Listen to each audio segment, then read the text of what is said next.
All right, so I think we might end up having to play Pass the Host, only because for some reason Zoom is not allowing us to make our panelists co-hosts. So Tex, I think you're doing Weiss's slides, is that correct? Yes, I'm ready, and Okay. it's offering me the share screen button, so I will try it. Oh, No, it it says is offering disabled. it to you. Let me know if it doesn't work. I'll do Weiss's intro real quick before I pass the baton over to you. Hey, Ashley, before you go on, just real Yeah. quickly, I just wanted Stearns and everybody to know that my phone is blowing up because people are registering through Eventbrite, which I'm the administrator for, to sign up for your webinars. So Excellent. Awesome. Yay. Good. Okay, Tex, that's good to know. So once I finish with Weiss's bio, I will toss it over to you. And then when we're done there, you can toss it back over to me if you don't mind. All right, so I would like to introduce our next speaker, Dr. Emily Weiss, who oversees strategic direction of the ASPCA's Equine Welfare Program, which is a part of the ASPCA's Policy Response and Engagement Group. As an applied animal behaviorist, Weiss has worked with species as varied as lions, orangutans, elephants, and Komodo dragons, as well as many dogs, cats, and horses. Weiss is a lifelong horse owner and trainer and has conducted research regarding adoption and rehoming of horses. Dr. Weiss leads the efforts at the ASPCA to achieve the goal of all equines having good welfare. That work aims squarely on increasing the rehoming of horses, the development of effective safety net programming, and a third focus of effective law enforcement response to cruelty and neglect. She's a founding member of the Equine Welfare Data Collective and serves on the Animal Welfare Advisory Board of the American Horse Council. A nationally recognized speaker, Dr. Weiss has published extensively on topics related to applied animal behavior. She also served as the ASPCA's VP of Research and Development, overseeing groundbreaking research related to animal sheltering field and developing assessment tools for shelter animals. Before that, she created training programs to improve husbandry and decrease stress for many zoo animals. In all her work, two central questions have driven her approach: why and how do you know? These questions guide a consistent, creative, and scientific approach to the work of improving welfare. Welcome, Emily, and the floor is all yours. So let me pass the baton over. Tex, all you. All right, thank you. Here we go. Thank you, guys. While Tex is getting those slides up, I just wanted to start by saying how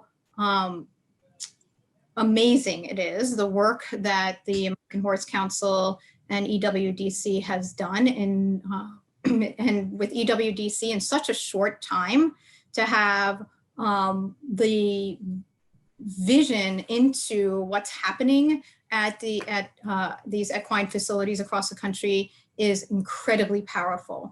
So I applaud the amazing work that's happening. The resources that are available on the UHC site are so important to us, and we use them all the time and share them with individuals. So we're thrilled that we get to be a part, and the EWDC is absolutely a vital part of the work that we're doing in our equine program. So thank you. Go ahead. Yep, it looks good, Tex. So we're just going to spend a little time today just talking about some of the stuff that's been happening with our programming. We're going to share some really cool stuff that's been happening with our regional sports center and some data that I think might be helpful at your facilities or might be helpful for you to be able to plug in your communities. We're going to talk a little bit about the Vet Direct Safety Net program. Some of you have heard about that before. And many of you likely know that the Right Horse Initiative came under the ASPCA in November of last year. We're going to talk a little bit about some of the really exciting things that are going to happening there. And then if there's time, I'm going to spend a little bit of time having a conversation around some of the surprising things we've been finding around supply and demand of horses in transition. So go ahead to the next slide, please. So first, around the regional support center. So when we launched our programming at the ASPCA, one of the things that was really important to us was to figure out how to better unlock open admission for equines. So while in the dog and cat world, there's a lot of work on decreasing intake of dogs and cats into shelters, we first need for horses to increase the number of horses coming in and the access for them to come in. And it's really not so much the number, it's almost the when, right? So horses are coming in to your facilities all the time, but oftentimes those horses that are coming in, they're coming in later in the system, right? So they've left their owner, they've now hit some level of risk, and they're coming to you. So we want to look at how do we open up access for that owner, so that owner, when they don't have a place for their horse to be rehomed, that there is a safe place for that horse to go. And that's the idea of the Regional Support Center, for us to better understand who's at risk, both horse and human, what the risks are, and what resources are needed to support these horses. So Oklahoma has been where we've been testing the program, and we've hit on some really interesting pieces of information. Next slide. So first, just a little bit around how it works. We offer both rehoming and safety net services. Euthanasia is an important part of the equation here. So access to euthanasia and disposal, an important component. Ashley noted that in some of the UHC resources. We talk to the clients, we learn more about what they need, and then either work on taking that animal into the program or helping that person be able to keep that horse in their home. If we take the horses into the program, we have a great set of partners, our Right Horse partners that are our rehoming partners that help to transition those horses into their next home. We really do try and have options and make sure that there's options for those that are in the service area if they're unable to keep their horse. Next slide. So super quick, it works this way. Somebody calls, we get information, vet examines the horse, does the vaccinations, the blood work, the Coggins, and if euthanasia is needed, we do that whenever we can, obviously at the owner's facility, so that horse does not need to be transported for that. And then we conduct follow-up with the clients to learn more about how do we better meet the population's needs. And here's a little bit of that data. Next slide. So the majority of calls that we get for people who are surrendering their horse, their reasons for surrender have nothing to do with the horse themselves. And so one of the myths that there is out there about these horses in transition is that these horses are leaving their homes because they're somehow broken or there's something wrong with them or whatever. They are the same horses that are in barns and homes everywhere, right? The reasons, the majority of reasons have to do with things like the person's health, the personal hardship, and those are the biggest categories. Within that person's health sits age. And one of the things that we have found, and one of the things we think that there needs to be some more resources and support in communities around, is planning. So when you are aging out of your horse, what options are there available for your horse to be rehomed without them having to come to a rehoming facility? Next slide. So this is a powerful slide for us. Folks are often thinking for a long time about the need to rehome their horse. And many of them are waiting longer than they necessarily need to, because there are some level of fear about what's going to happen to their horse when their horse leaves them, and they don't necessarily have confidence about where their horse is going.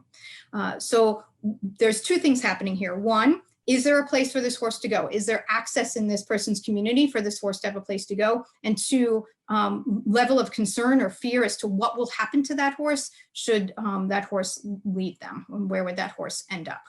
Next slide. So what we find is our clients, they tend to be older, as we noted before. These are just some basic demographics. Most of them are keeping their horses on their property. Only 36% of them were concerned about being able to afford or care for their horse. So it isn't necessarily that those who are needing to relinquish don't have the funds to be able to support their horse. In some cases that's true, but in a lot of cases it's not. And in fact, our rehoming partners have received lovely donations from some of the folks who have surrendered their horses because they have the means to do it. They just don't know where to turn when they need to rehome their horse. Next slide. So this is very exciting. So look, we're very proud and excited that we're able to provide some resources within communities, but we can't do it all. No one organization can do it all. And in Texas, we are really excited that some funding that was provided through a redirect of an equine sales tax is going to be used to launch a regional support center in Northern Texas. So the Humane Society of North Texas, along with our other Right Horse partners in that area, are launching a second regional support center that will support that community. And it will be funded by this tax, which is a powerful way to get to done, right, is by finding more resources and deeper resources to be able to support those horses within our communities. So we're incredibly excited about that. And this is because of incredible partnerships that might not have happened a few years ago. So the ASPCA had not always necessarily been seen as a partner within this work, just because of maybe some misunderstanding of who we were. But as we've continued to grow this program, there's been some great industry partners that have helped to make bridges. This great funding is due to one of those bridges from one of our industry partners. So we're thrilled to see this progress, and we'd love to be able to help facilitate more and more of these. So all of you, if you have think there might be some opportunities in your communities, please be sure to let us know, and we would love to be able to help support you. Next slide. So shifting gears a little bit, the Vet Direct program, some of you might have heard of this program. We've had it for a few years now at the ASPCA. The goal of the program is it's designed to increase the retention of equines, right? So Regional Support Center is about, in most cases, bringing the horses in, having open access admission for horses to have a place to go. Vet Direct is aimed to keep horses home when that's best for the equine, right? So in some cases, individuals hit some sort of barrier where they're not able to pay for the vet care that their horse needs. Veterinarians obviously need to earn a living. They can't give that care away for free. So Vet Direct provides a bridge when it's appropriate to be able to give that horse the care he needs, and allow that horse to stay with a person who loves and cares for that horse and just needed a little help to get to the other side. So it's practical veterinary care. There's $600 per horse that we provide toward improving the welfare of the horse. And this program has been very successful in increasing retention, so being able to keep these horses home, and also improving welfare. Next slide. So we piloted this in 2018. We continue to do follow-up with these clients after they have received the vet care, and continue to see really powerful impact of this program. In the end of last year, we partnered with AAEP's Foundation for the Horse, and they launched in this year, in 2020, the Vet Direct Safety Net, which is now available to all of their members. So we went from a small pilot with the ASPCA to now having access to all of the membership of AAEP, and the partnership, incredibly important and strong partnership with AAEP, to be able to provide more support for these horses around the country. Next slide. And this launched during a pretty crazy year with AAEP, but already we have 77 participating practitioners and clinics around the country. Take a look at this map. think about where you are and the vets in your community. We'd love to have more vets engaged with this program. They do need to be AAEP members, but they probably are. Tom's going to throw a link in chat to the AAEP's website. If you can get that out to your veterinarians, that would be great. The more vets that are involved, the more horses we can keep home, and we can lower risk. Next slide. So as I noted, the Right Horse Initiative came under the ASPCA last year. We adopted them, and there's been some exciting stuff happening this year that I wanted to share with you. Next slide. So just quickly, the goal of the Right Horse Initiative, in case you are not familiar with that, there's a lot of partners on this call, by the way. So if you're a partner, maybe you can type in chat that you're a partner. If folks have questions about the Right Horse, they might be able to reach out to you. So the goal of the Right Horse is really about massively increasing horse adoption, right? So we talked about bringing horses in, we talked about keeping horses home, and now we're talking about increasing capacity by getting more horses home more quickly so that we can support more horses in care, right? So this is about working together, and it's about reframing the adoption conversation, right? So these horses are no different than every other horse. These horses are great life partners. These horses are perfect for your competition work. We want to make sure that that adoption conversation is shifted and shattering the stigma around these horses. It is all about the partnership, and it's all about our many partners around the country that are driving this change. Next slide. So we are building a nationwide network of partners, and we have two sets of partners. We have industry partners and adoption partners. Adoption partners are obviously actively working to rehome horses and improve their programs.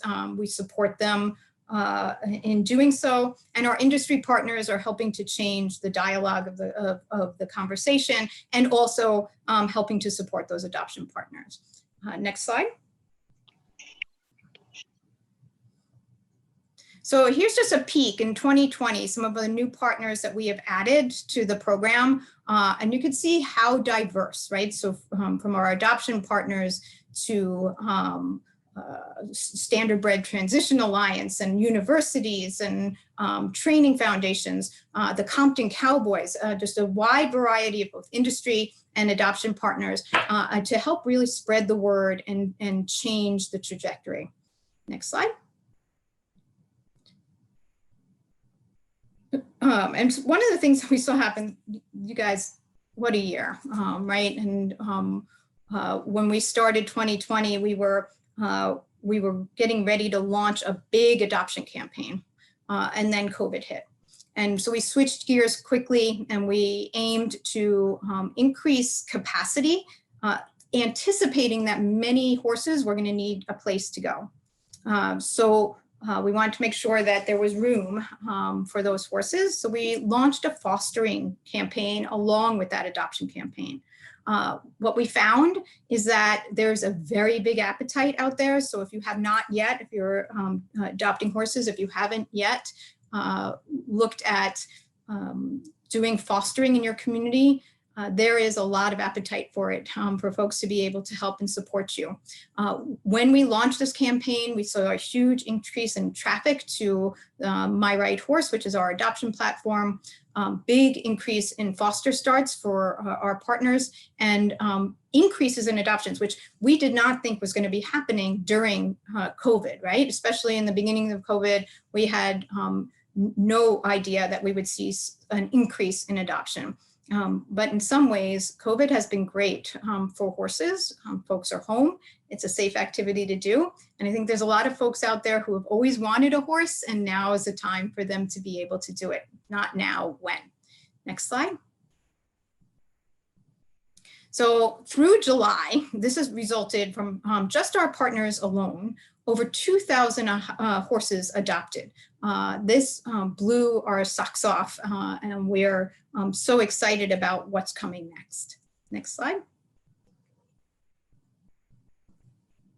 So as I said, this all happens because of partnerships, right? So our adoption partners who are working hard in the trenches and trying on all sorts of new things and making incredible progress in the adoption realm, to our industry partners. And our industry partners are varied. So you can see here's a couple of pharmaceutical companies. Both of these organizations have given us, our partners, support through vaccines, deworming, Ulcerguard product to be able to help them more quickly transition their horses and support those horses and not have to use their own resources. We're really excited about our partnership with eGala. They just announced to all of their members, over 5,000 equine therapists, that the horses for their programs are available on My Right Horse. Our partners are noting what horses would be appropriate for equine therapy. And we're going to be working on getting a lot of companion animals into appropriate homes. Julie Goodnight helped us in really talking about fostering in a whole new way. She took on a foster horse of her own and got that information out to her hundreds of thousands of followers. Incredibly exciting stuff. Horse Illustrated has continued to change the dialogue about who a horse in transition is, and promoting horses in transition and adoption horses, and from all sorts of angles, including now launching a new resource for people who have adopted their horse. Monty Roberts just started a program where he took 9 horses from our partners, brought them into his training program, promoting those horses, and we'll be getting them adopted, and that's just going to keep on kicking on, right? And so he will continue to take horses from this point forward and help promote them and get them adopted. So this is just a small sample of what those partners do. The community is engaged in wanting to help get these horses home. And this is such an important point and such a great moment in time where industry and animal welfare groups are working hard together and making incredible change. Next slide.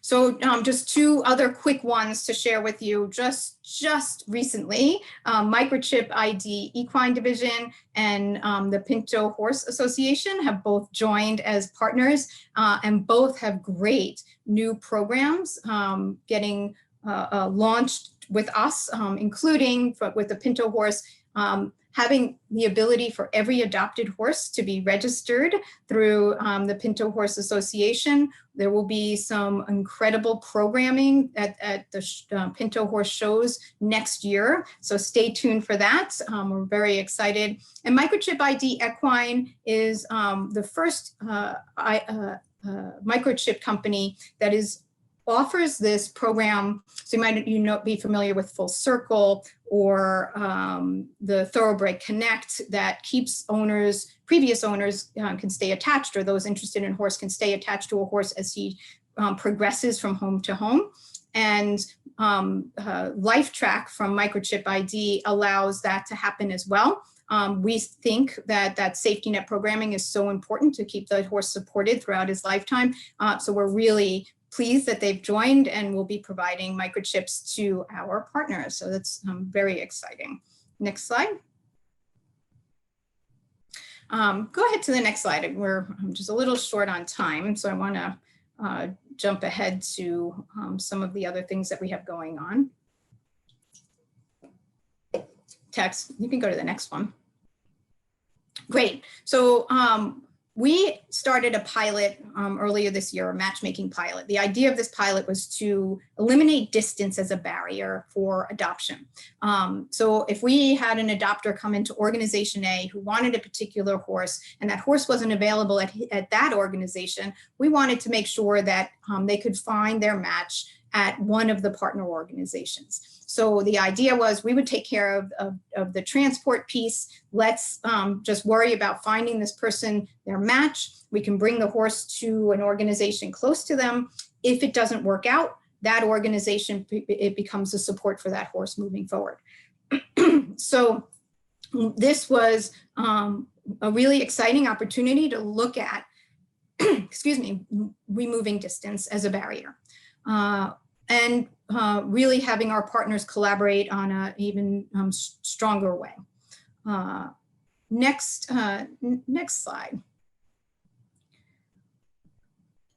Weiss, feel free to take more time. Don't rush yourself. We took some of your time and we're okay. Okay, well, more important that we hear from Tania and Jen, so I will try and stay on time. The issue that we ran into was that we had more adopters than we had horses. I'm going to let that just sink in for a second, because there were more adopters than there were horses. Our partners have been finding, for the most part, and I know it could be different where you are, but for the most part, that their intake has not increased. In fact, in many places it's gone down. And adopters, the number of interested parties have significantly increased. To myrightHorse.org, we've hit well over 1 million page views already this year alone. So folks are hungry for this idea of adoption and finding their right horse. While there are some populations of horses, so horses that are we call companion horses, and by that I mean a human companion, like this is your companion, not your riding horse. Those horses, in some cases, can be more of a challenge to adopt, although there are way more doors opening up for those horses as well, and way more of them going home. But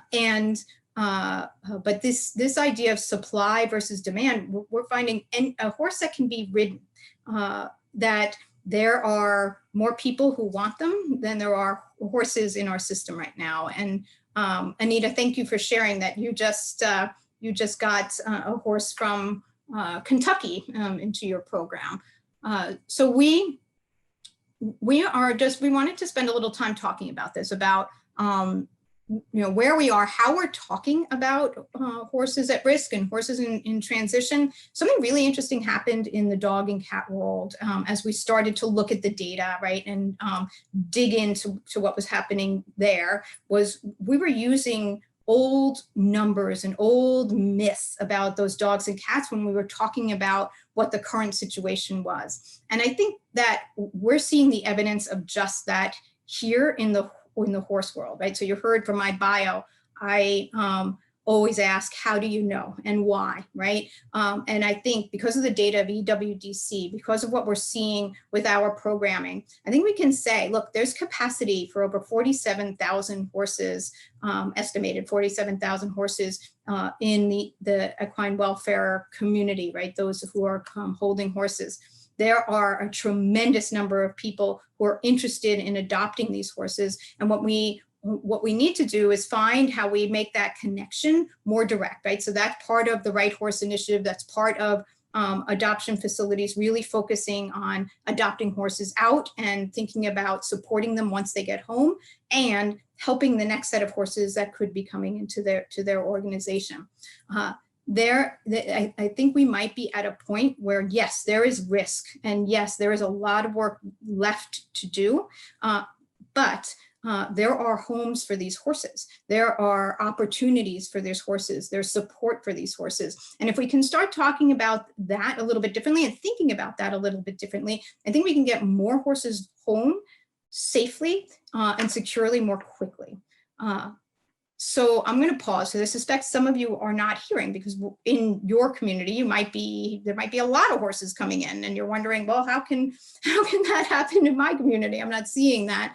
I'd love to hear your thoughts. So if you all, is there an opportunity? Are they able to unmute themselves, or can they just? I think through host capabilities, so Tex, you have it currently. I think you can unmute all.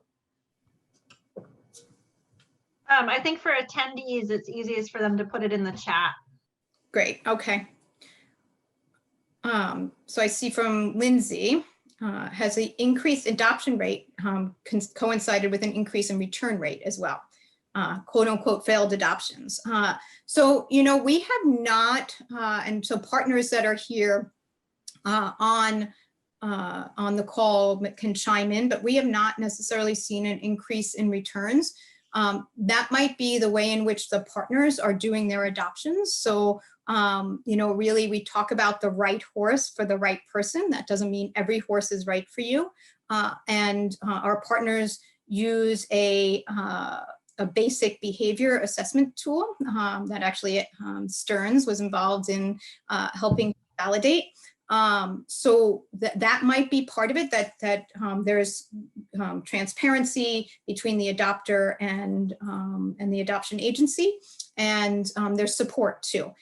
We don't necessarily look at returns as a failure anyway. So if the horse goes home and we learn more about his behavior in a home, that can only help us make sure that he finds the right match. I hope that answers your question. Great, Jennifer and Tania, I appreciate your thoughts. What else, you guys? What other thoughts or questions or things that make you go, does this supply versus demand conversation make you think about?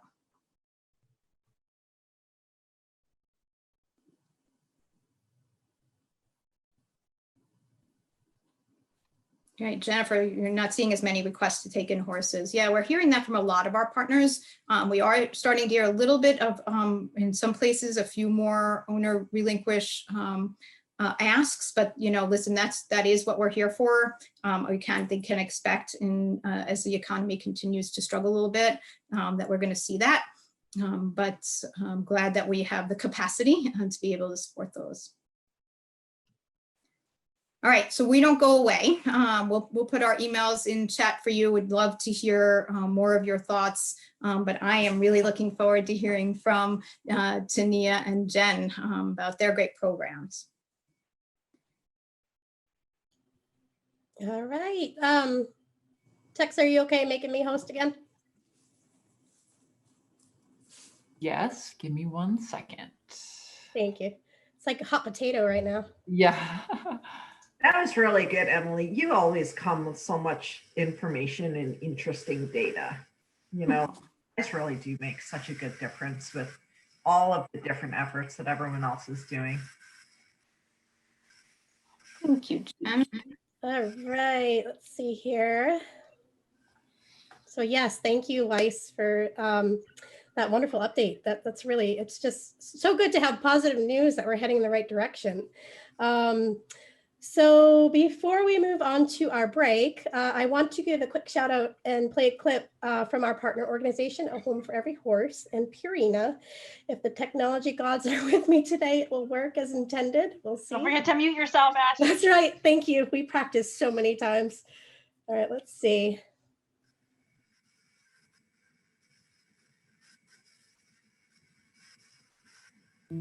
At Purina, we believe in unlocking the greatest potential of every horse.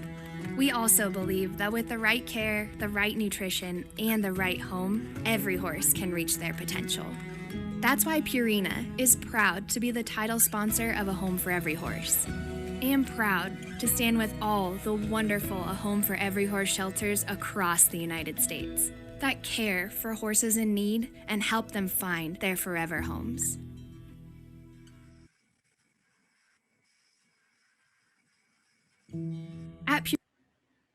How do we do? Good job. It worked? Okay, good. All right, so we are at our break time. We'll have a short 15-minute break, so feel free to use the bathroom, make some coffee, grab a snack, and settle back in for some fantastic topics coming up on equine aftercare and training with Jen Reutz of Retired Racehorse Project and Tania Creamer from the Appalachian Trainer Face Off. Enjoy.